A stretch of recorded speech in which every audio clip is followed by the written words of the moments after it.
बिस्मिल्लाहिर्रहमानिर्रहीम। अस्सलाम वालेकुम।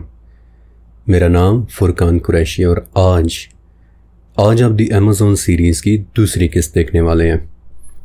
लेकिन इससे पहले कि हम आज की किस्त का बाकायदा आगाज़ करें, पिछले हफ्ते मैंने एक पोस्ट की थी कि जिसके मुतालिक मुझे बाद में बहुत ज़्यादा ईमेल्स मौसूल हुई कि इस पोस्ट के हवाले से कुछ इन्फॉर्मेशन मज़ीद भी शेयर करूं। ये पोस्ट दरअसल मैंने अमेज़ॉन के जंगलात के एक तारुफ़ के तौर पर की थी, और जिन फैमिली मेम्बर्स ने वो नहीं पढ़ी, मुख्तसरन मैं उन्हें बता देता हूँ कि हुआ कुछ यूँ था कि आज से तकरीबन 450 साल पहले कि जब द एज ऑफ एक्सप्लोरेशन शुरू हुई थी, और मैंने आपको बताया था कि एज ऑफ एक्सप्लोरेशन के दौरान कैसे नई नई दुनियाएं तलाश करने वाले एडवेंचरर्स यूरोप से जहाज़ भर भर कर समुद्रों में नए नए रूट्स तलाश करते फिर रहे थे।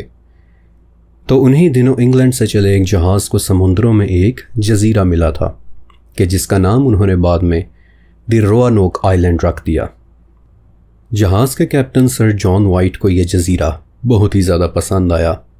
खुशगवार मौसम, खूबसूरत घने जंगल और नीले समुद्रों से बना सफ़ेद साहिल, लिहाजा उन्होंने फ़ैसला किया कि इस जजीरे पर वो अपना एक गांव आबाद करेंगे, एक सेटलमेंट, या जिसे आज हम एक कॉलोनी कहते हैं। ये जजीरा अमेरिका की एक स्टेट नॉर्थ कैरोलिना के पास है, लेकिन जाहिर है कि उस वक्त अमेरिका वैसा अमेरिका तो नहीं था कि जैसा आज है, बल्कि अभी भी लोग यूरोप से वहाँ आ रहे थे और उसे एक नई दुनिया के तौर पर देख रहे थे। बहरहाल जॉन वाइट और उनके साथ मौजूद 115 लोगों ने पहली मरतबा उस जजीरे पर एक गांव आबाद किया। शुरू में तो सब बहुत ही अच्छा रहा। अगले ही साल सर जॉन वाइट के यहाँ एक प्यारी सी नवासी भी पैदा हो गई, और उसकी पैदाइश पर सभी गांव वाले बहुत खुश हुए थे, क्योंकि अमेरिकन सरजमीन पर पैदा होने वाली वो बिल्कुल पहली क्रिश्चियन बच्ची थी। बल्कि मैं आपको एक फ़न फैक्ट भी बता देता हूँ कि उन्होंने इस बच्ची का नाम वर्जीनिया डेयर रखा था, और आज अमेरिका की जो स्टेट वर्जीनिया है वो बेसिकली उसी बच्ची वर्जीनिया के नाम पर वर्जीनिया है। लेकिन उस वक्त पूरे गांव में शायद किसी को अंदाज़ा भी नहीं था कि अनकरीब ही उनकी खुशियों और उनके गांव के साथ क्या होने वाला है। गांव वाले वहाँ खुशी खुशी अपनी ज़िंदगी गुजार रहे थे। उन्होंने सर जॉन वाइट को बल्कि कायल भी कर लिया था कि आप वापस इंग्लैंड जाएं और वहाँ से मज़ीद लोग और ज़रूरत का सामान लेकर यहाँ वापस आएँ, क्योंकि ये है तो थोड़ी सी अजीब बात, लेकिन गांव वालों ने महसूस किया कि जैसे एक एक करके उनका सामान कहीं गुम होता चला जा रहा है। और सर वाइट ने एक मरतबा ख़ुद भी अपनी डायरी में कुछ ऐसा सा नोट लिखा था कि मेरा चांदी का एक गिलास कि जो मुझे बहुत प्यारा था और उसे इंग्लैंड से मैं अपने साथ लाया था, वो संदूक में से ही कहीं गुम हो चुका है, हालांकि बज़ाहिर मेरे घर में कोई चोरी नहीं हुई। बहरहाल सर वाइट मज़ीद लोग और ज़रूरत का सामान लेने के लिए इंग्लैंड वापस चले गए। लेकिन कुछ अरसे बाद कि जब वो वापस लौटे, और उन्हें वापस आने का बहुत ज़्यादा इंतज़ार भी था, क्योंकि कुछ ही दिन बाद नन्ही वर्जीनिया की सालगिरह भी आ रही थी, तो भी वो लोग समुंदर में ही थे कि उन्होंने देखा कि उनका पूरे का पूरा जजीरा एक अजीब तरह की गहरी धुंध के अंदर लिपटा हुआ है। ऐसी धुंध के जैसी पहले उन्होंने कभी नहीं देखी थी। अगरचे सर वाइट की ख्वाहिश ये थी कि वो वर्जीनिया की सालगिरह से पहले ही घर पहुँच जाएँ, लेकिन जहाज़ पर मौजूद बाकी लोगों ने मशवरा दिया कि यह अजीब सी धुंध है और फिर शाम भी होने वाली है, तो कहीं ऐसा ना हो कि हम जहाज़ को एंकर करते करते कहीं किसी बड़ी समुद्री चट्टान से न टकरा जाएं। लिहाजा फ़ैसला ये हुआ कि रात वहीं समुंदर पर और वहीं जहाज़ के अंदर बसर होगी। लेकिन फिर भी ये लोग रात गए तक जहाज़ के आशरे पर बैठे ऊंची आवाज़ में इंग्लिश ज़ुबान के गीत गाते रहे, ताकि जजीरे वालों को पता चल जाए कि वो लोग साहिल तक पहुंच चुके हैं। अब सुबह के वक्त कि जब धुंध छटी और जहाज़ वाले जजीरे पर पहुंचे, तो देखते हैं कि लोगों के चलने फिरने और कदमों के निशान तो नज़र आ रहे हैं, लेकिन पूरे का पूरा गांव ही कहीं गुम हो चुका है। उन लोगों ने पूरा जजीरा छान मारा, लेकिन गांव वालों का कहीं कुछ पता नहीं चला, यहाँ तक कि सर जॉन वाइट मरते दम तक अपनी नवासी और गांव वालों की तलाश में मारे मारे फिरते रहे। लेकिन आज तक ये बात महज एक राज है कि वो लोग आखिर गए तो गए कहाँ। गांव में मौजूद घरों के अंदर हर चीज़ अपनी जगह सिमटी सिमटाई और सलीके के साथ वहीं मौजूद थी, लेकिन गांव के 115 लोगों में से एक भी शख्स वहां नहीं मिला था। यूं लगता था कि जैसे रातों रात ही जंगल गांव के तमाम वासियों को अपने अंदर निगल गया हो। आज इस बात को तकरीबन 400 साल गुजर चुके हैं और इन 400 सालों के दौरान दर्जनों थ्योरी सामने आई हैं, लेकिन आज तक कोई हुतमी जवाब कभी भी नहीं मिल सका। एक थ्योरी ये कहती है कि हो सकता है कि उन्हें मुकामी कबाइलियों ने हमला करके मार दिया हो, लेकिन उस सूरत में गांव के अंदर किसी न किसी झगड़े या लड़ाई या स्ट्रगल के आसार मिलने चाहिए थे, कोई खून मिलना चाहिए था, लेकिन किसी को ऐसा कुछ भी नहीं मिला। फिर दूसरी थ्योरी जानवरों के अटैक के मुतल्लिक है कि हो सकता है उन पर जंगली जानवरों ने हमला कर दिया हो, लेकिन एक मरतबा फिर से वही इशू कि आखिर कुछ ना कुछ शवाहिद तो मिल ही जाते, फटे हुए कपड़े या खून आलूद बाकियात वगैरह, लेकिन कुछ भी नहीं मिला था। फिर कोई कहता है कि हो सकता है गांव में कहत आ गया हो, लेकिन हाल ही में यानी 2015 में उस तमाम इलाके में मौजूद दरख्तों के इनर रिंग्स की साइंटिफिक स्टडी हुई थी, और आपको पता ही होगा कि दरख्तों के इनर रिंग्स की स्टडी से हमें पिछली कई सदियों के मुतल्लिक बहुत कुछ पता चल सकता है। लेकिन नहीं, दरख्त बताते हैं कि उस इलाके में कभी कोई कहत आया ही नहीं है, बल्कि ये तो बड़ा ही ज़रख़ेज़ और सरसब्ज़ इलाका है। रोआनोक गांव की मुकम्मल डिसअपीयरेंस आज भी तारीख़ के बड़े राज़ों में से एक राज है, और उसी के मुतल्लिक मुझे आपकी तरफ से फिर ईमेल्स मौसूल हुई कि आखिर पूरे गांव के गुम हो जाने के पीछे क्या वजह हो सकती है। अब देखें, यह तो ऑब्वियस सी बात है कि उनकी गुमशुदगी की कोई सर्टन वजह तो नहीं पता, इसीलिए तो उसे एक अनसॉल्व्ड मिस्ट्री कहते हैं। लेकिन अगर आप इस एरिया पर गौर करें तो आपको कुछ लीड्स मिलना शुरू हो जाती हैं। मसलन रोआनोक के गांव से सिर्फ 250 मील दूर एक बहुत ही ख़ास पहाड़ी सिलसिला शुरू होता है कि जो इस वक्त दुनिया के कदीम तरीन पहाड़ों में से एक पहाड़ है, द अपलेशियन माउंटेन्स। अपलेशियंस 48 करोड़ साल पुराने पहाड़ हैं, यानी दूसरे अल्फाज में ये तब फॉर्म हुए थे कि जब अभी डायनासोर्स भी पैदा नहीं हुए थे। ये पहाड़ उस वक्त बने थे कि जब ना तो हिमालय थे और ना ही यूरोपियन एल्प्स। अपलेशियंस दुनिया के कदीम तरीन पहाड़ों में से एक हैं, और कभी कभार तो यूँ लगता है कि जैसे ये किसी गांव के उस बूढ़े बुज़ुर्ग की तरह हैं कि जो अपनी ज़िंदगी के दौरान शायद बहुत कुछ देख चुका है, और आज वो अपने अंदर कई राज लिए खामोशी के साथ इस दुनिया को देख रहा है। इन पहाड़ों में कुछ इतने कदीम ख़ानदान रहते हैं कि वो आज भी कॉलोनियल दौर की इंग्लिश बोलते हैं, यानी कि वो बाहर की दुनिया से इतने आइसोलेटेड हैं, उन्होंने बाहर की दुनिया से इतना कम इंटरैक्ट किया है कि उनकी ज़ुबान आज भी वैसी ही है कि जैसी आज से 500 साल पहले हुआ करती थी। ये बिल्कुल ऐसे ही है कि जैसे आज हमारे सामने कोई अकबर बादशाह के ज़माने की उर्दू या शेक्सपियर वाली इंग्लिश बोलना शुरू कर दे।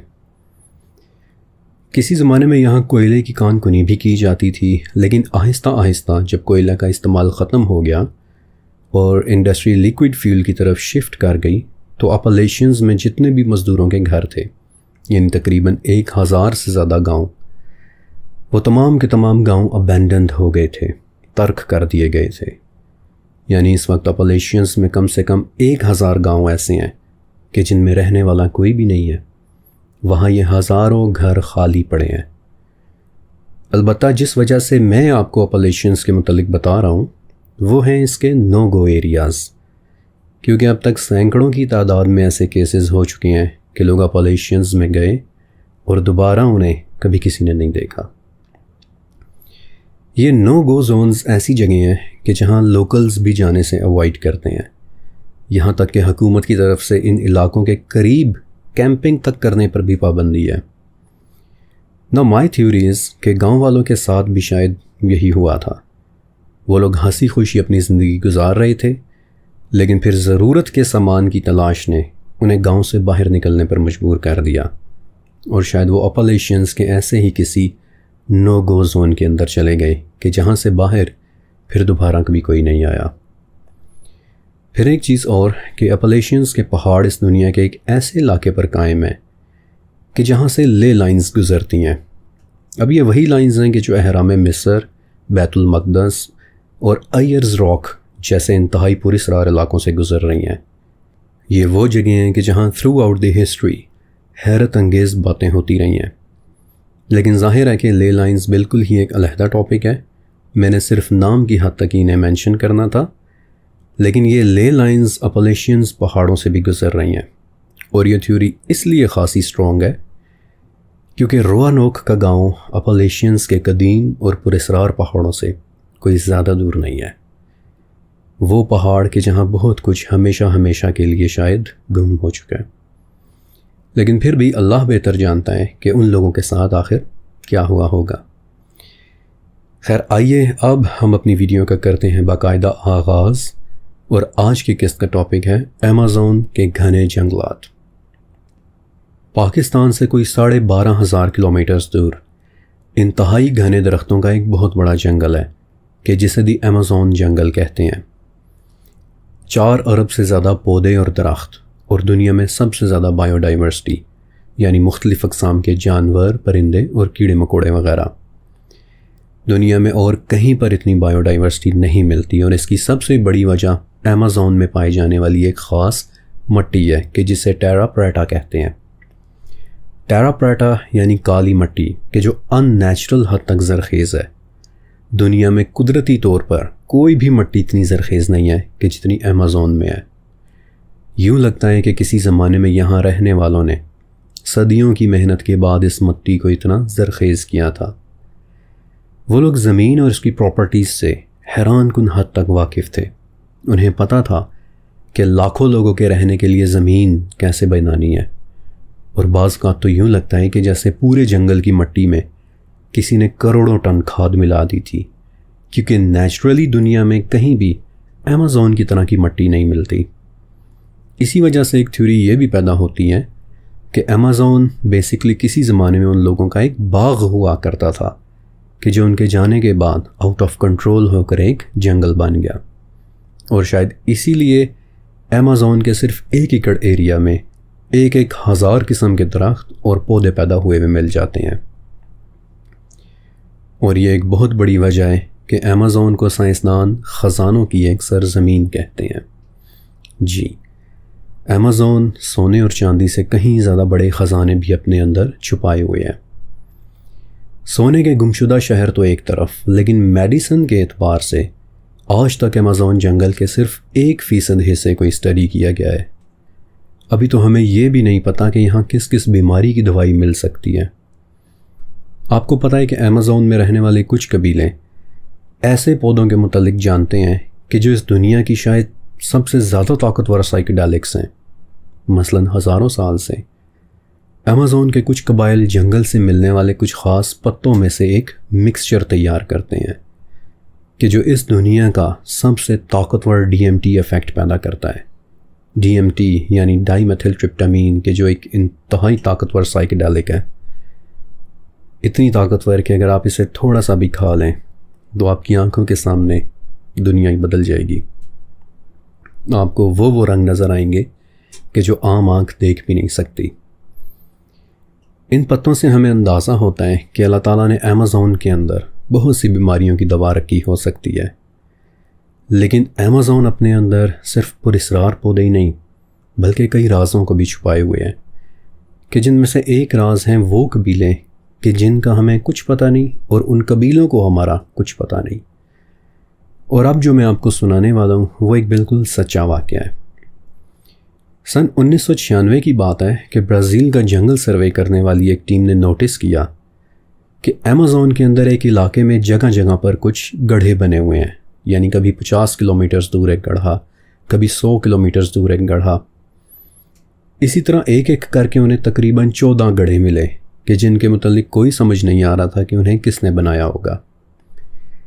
बहरहाल उन लोगों ने ऑब्जर्वेशंस की तो पता चला कि यहाँ जंगल में कोई आदमी रह रहा है कि जो किसी ऐसे कबीले से ताल्लुक़ रखता है कि जिसके मुतालिक सन 96 तक किसी को पता ही नहीं था कि इस तरह का भी कोई कबीला एग्जिस्ट करता है। ना तो सर्वे वालों को ये पता चला कि वो ज़ुबान कौन सी बोलता है और ना ही कभी ये पता चला कि उसके कबीले का क्या नाम है। ये लोग ज़िंदगी में पहली मर्तबा उस कबायली को देख रहे थे और वो कबायली भी शायद ज़िंदगी में पहली मर्तबा कोई इंसान देख रहा था। हाँ, उन्होंने उसकी एक तस्वीर ज़रूर ली थी, लेकिन उस तस्वीर में भी उसका चेहरा नज़र नहीं आ रहा, क्योंकि तस्वीर या तो बहुत तेज़ी में ली गई थी या फिर अचानक कहीं दूर से ही कोई शॉट लिया गया था, क्योंकि ये शख्स इंसानों के इतना सामने नहीं आता था।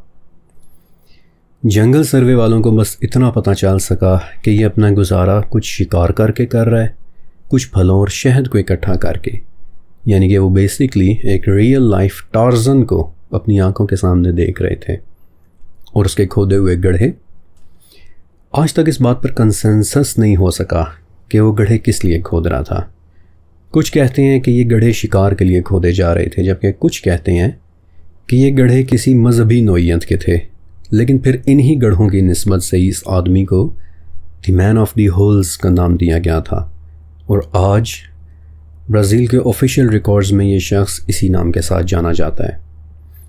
लेकिन 2009 में किसी ने सिर्फ परेशान करने के लिए उसे गोली मार दी थी। अब उस वक्त तो मैन ऑफ द होल्स की जान बच गई, लेकिन इसके बाद फिर वो कभी इंसानों के सामने नहीं आया। कभी कभी मैं बड़ा हैरान होकर सोचता हूँ कि आज का इंसान कि जो ख़ुद को पता नहीं क्या क्या टाइटल्स दिए बैठा है, इस मासूम और पॉसिबली बेजुबान शख्स को गोली मारकर किसी को क्या मिल जाना था। बहरहाल मैन ऑफ द होल्स उस दिन तो बच गया, लेकिन फिर कई साल बाद 2022 में उसकी लाश जंगल में एक जगह पड़ी हुई मिली थी, और उसे देखकर लगता था कि जैसे वो खुद इस जगह आकर लेटा हो, कि जैसे वो अपनी मौत का इंतज़ार कर रहा था, और ख़ुद से ही उसने अपने ऊपर मकाओ तोतों के कुछ पर फैला लिए थे कि जो सजेस्ट करते हैं कि उस जंगली के दिल और दिमाग में भी किसी न किसी तरह का कोई आफ्टर लाइफ कॉन्सेप्ट ज़रूर रहा होगा। इसीलिए उसने मौत को एक रिचुअल की तरह अटेंड किया था। उसकी बॉडी पर फैले मकाओ के ये पर किसी न किसी किस्म के अकीदे को रिप्रेजेंट करते हैं। बाद में हुकूमत की तरफ से जंगल सर्वे वालों ने उसे दफना दिया था, लेकिन एक बार फिर देखिए क्या हुआ कि किसी ने उसकी कब्र को ही तोड़ फोड़ कर रख दिया। आई रियली डोंट अंडरस्टैंड कि लोग ऐसा क्यों करते हैं। इस तरह की शर पसंदी उन्हें क्या तस्कीन देती है। बहरहाल ये सब ब्राज़ील के रिकॉर्ड में मौजूद है, लेकिन man of the holes Amazon में छुपे राजों की सिर्फ एक मिसाल है। आपको पता है कि यहाँ रहने वाले कबाइल अक्सर याकोमामा नाम की एक चीज़ के मुतालिक गुफ्तगू करते हैं। याकोमामा यानी कि एक बहुत बड़ा सांप। अब याद रखिएगा कि अमेज़न में वाकई एक बहुत बड़ा सांप पाया जाता है कि जो ग्रीन एनाकोंडा कहलाता है, और ये वज़न में 250 किलो और साइज़ में 30 फुट तक लंबा हो सकता है। लेकिन कबीले वालों के मुताबिक याकोमामा एक आम एनाकोंडा से भी डबल साइज़ का होता है, यानी 60 फुट का।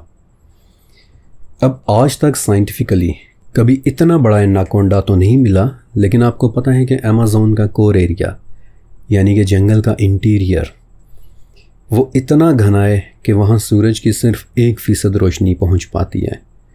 यानी कोर एरिया में तो दिन के वक्त भी एक तरह का अंधेरा सा छाया रहता है, और किसी को क्या पता कि इन घने जंगलों में खामोशी के साथ कौन किसी दरख्त की छांव में छुपा बैठा होगा।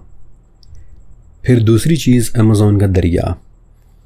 देखिए, एनाकोंडा जैसे एक बड़े जानवर के लिए ज़रूरी है कि वो पानी के आसपास रहे, क्योंकि इतने वज़नी और बड़े जानवर के लिए ज़मीन की निस्बत पानी के अंदर मूव करना ज़्यादा आसान होता है।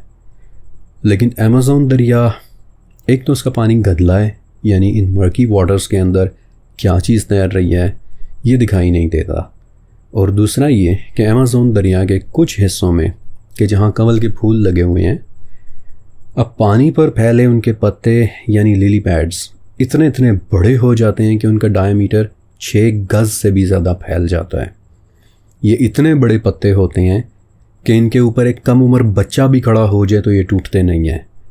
उन्हें देख कर आप खुद इमेजिन कर लें कि क्या मालूम इन पत्तों के नीचे इन मर्की वाटर्स के अंदर कौन सा जानवर छुपा हो सकता है।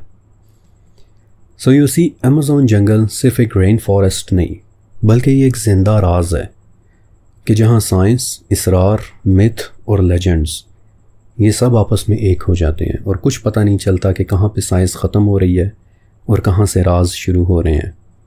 और इसी साइंटिफिक तारीख़ और राज में लिपटे अमेज़न का एक शहर हुआ करता था पेलेंके, कि जहाँ पर एक बादशाह हुकूमत करता था कि जिसे आज हम बकाल द ग्रेट के नाम से जानते हैं। ये आज से कोई 1450 साल पहले की बात है कि जब अरब में भी आखिरी नबी हज़रत मोहम्मद सल्लल्लाहु अलैहि वसल्लम का ही दौर चल रहा था। तो उस वक्त अरब से बहुत दूर अमेज़न के इन घने जंगलों में एक बादशाह की ताजपोशी हो रही थी कि जो सिर्फ 12 साल की उम्र का था। लेकिन आगे चलकर ये नन्हा बादशाह कि जिसका नाम उसके माँ बाप ने पकाल रखा था, अपनी जवानी के दिनों में कई सालों के लिए कहीं गायब हो गया था, कहीं चला गया था।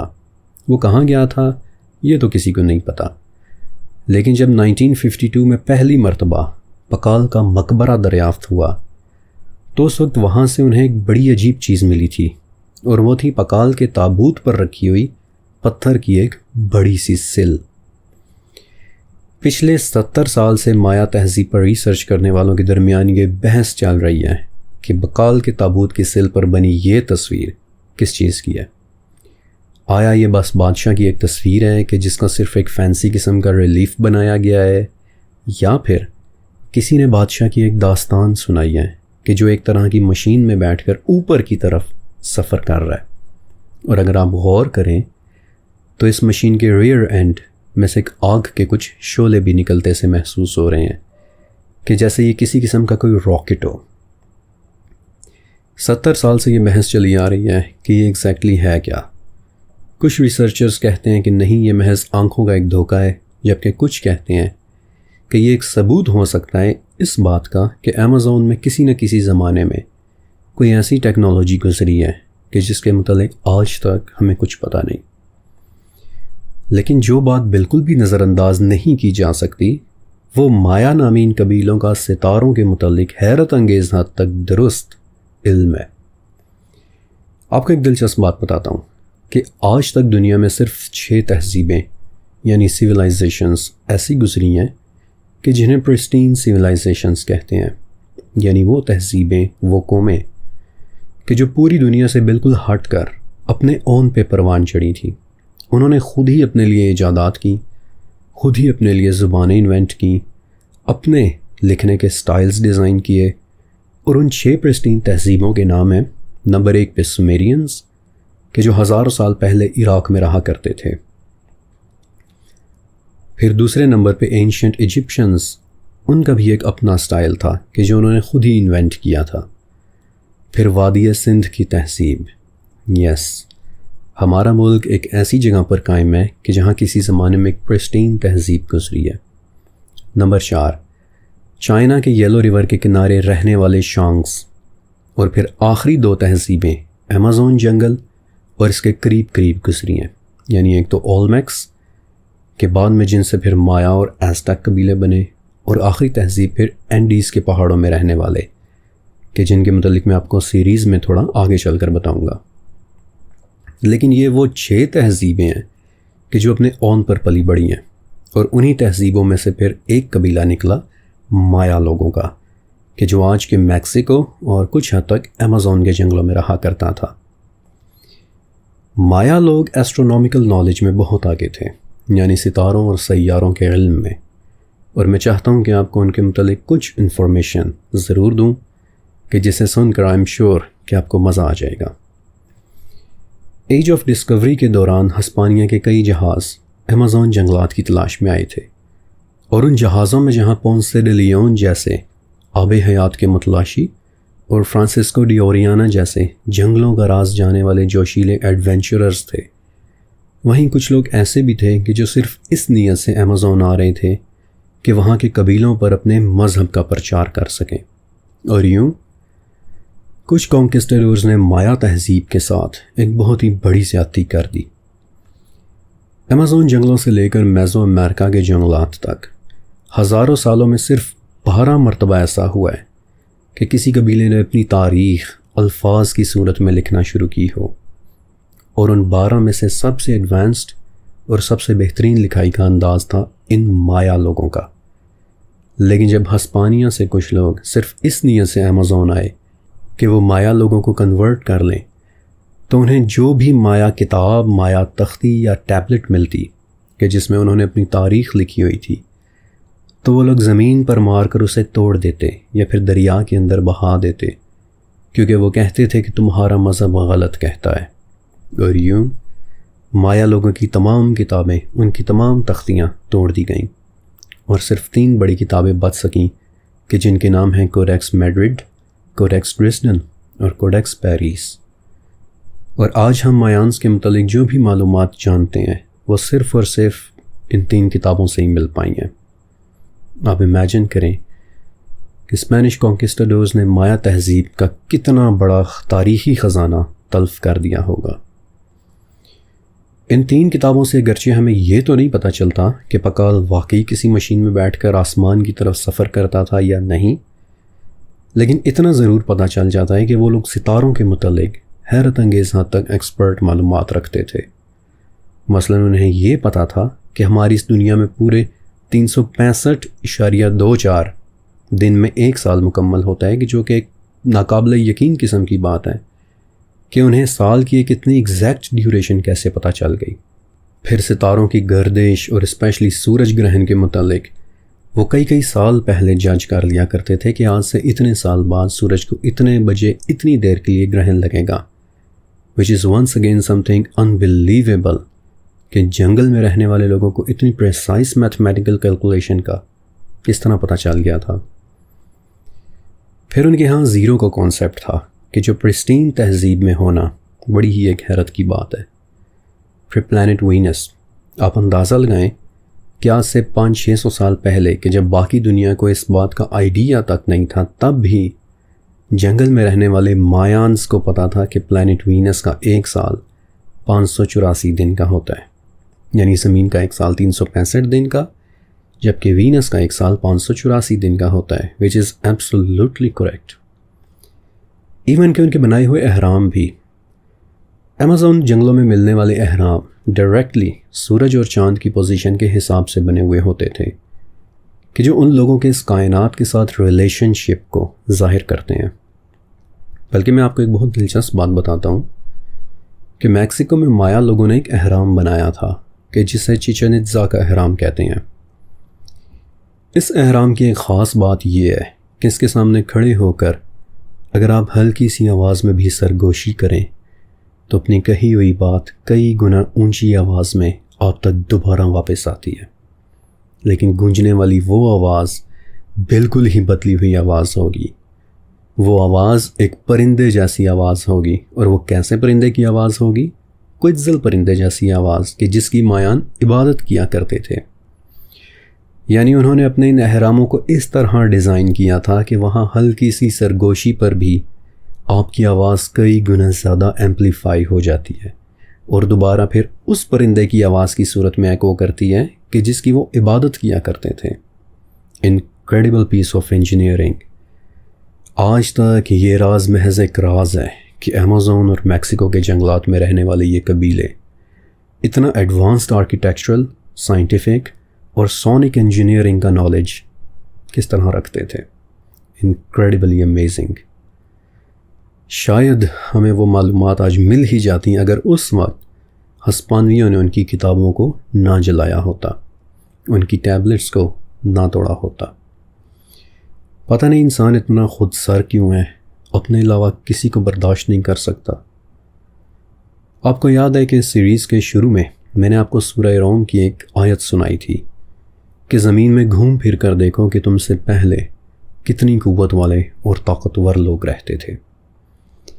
जिन 3 किताबों का मैंने आपको बताया है कि सिर्फ वही 3 किताबें बच सकी थी, तो उन कोडेक्सेस के ज़रिए पता चलता है कि फ़र्स्ट कॉन्टैक्ट के वक्त मायांस, यानी उस वक्त कि जब यूरोपियंस ने पहली मर्तबा माया लोगों को देखा था, तो उस वक्त वो लोग सितारों को नेकेड आई यानी नंगी आंख के साथ देखने के एक्सपर्ट हुआ करते थे और वो सितारों के इल्म में यूरोप की निस्बत कई साल एडवांस्ड थे।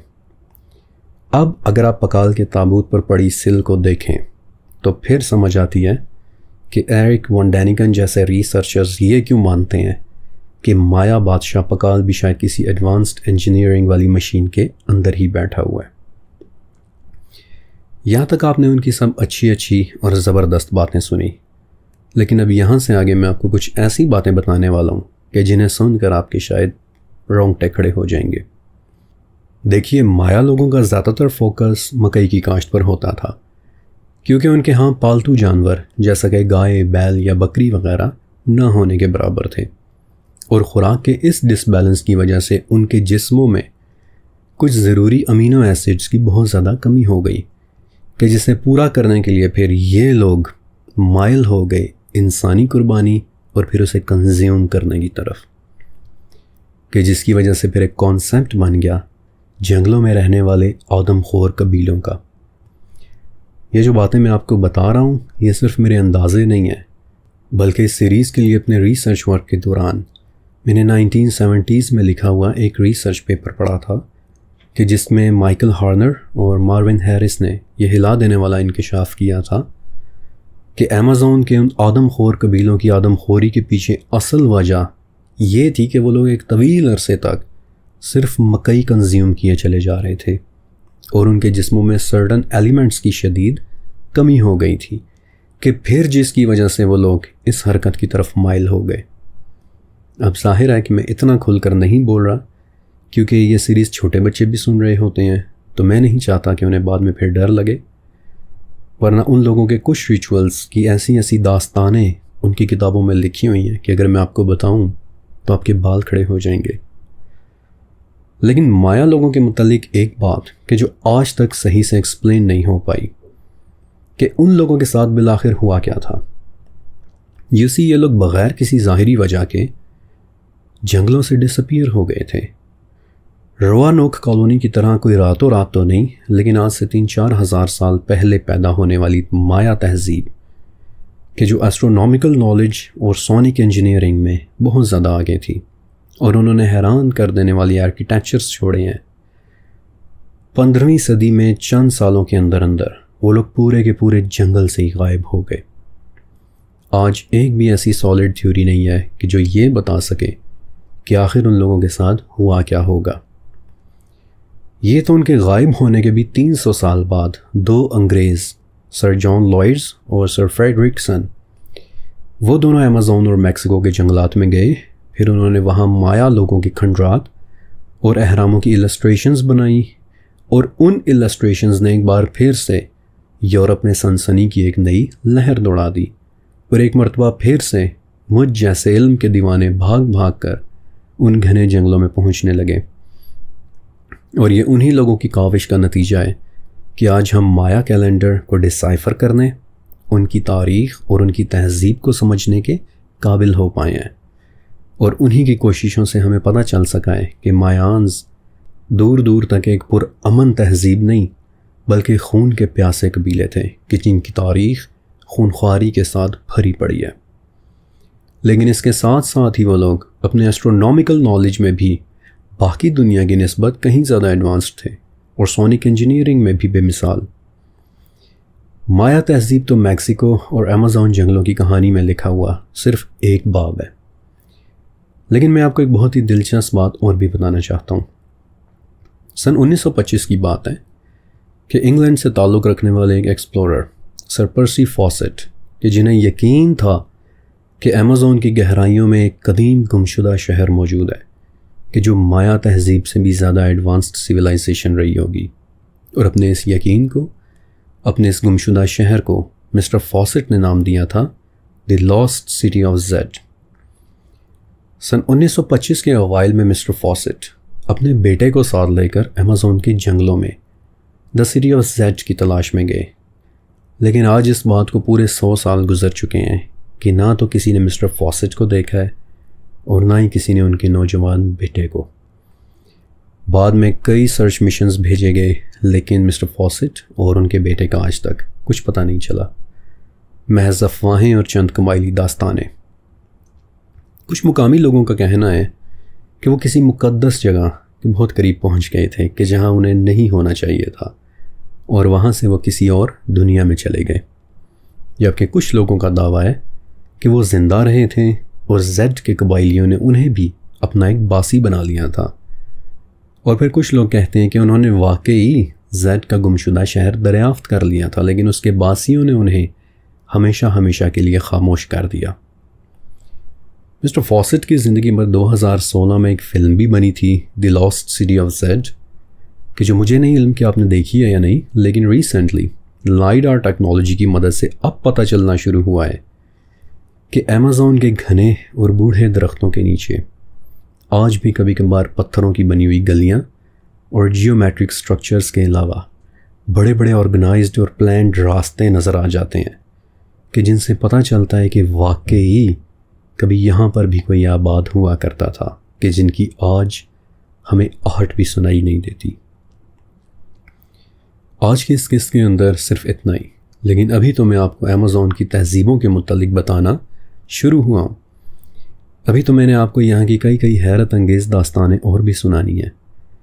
लिहाजा आप दो काम ज़रूर कीजिएगा कि एक तो इस वीडियो के नीचे बने लाइक के बटन को ज़रूर दबा दीजिएगा ताकि ये दिलचस्प और मालूमाती वीडियो हमारी यूट्यूब फैमिली के बाकी मेंबर्स तक भी पहुँच जाए, और दूसरा ये कि इस दिलचस्प इल्मी सफ़र को इसी तरह जारी रखने के लिए नीचे लिखे मेरे पिंड कमेंट, मेरे टॉप कमेंट को एक मरतबा ज़रूर पढ़ लीजिएगा, क्योंकि उस कमेंट के अंदर आप सब के लिए मेरी तरफ से एक बहुत ज़रूरी पैगाम है। शुक्रिया और अल्लाह हाफ़िज़।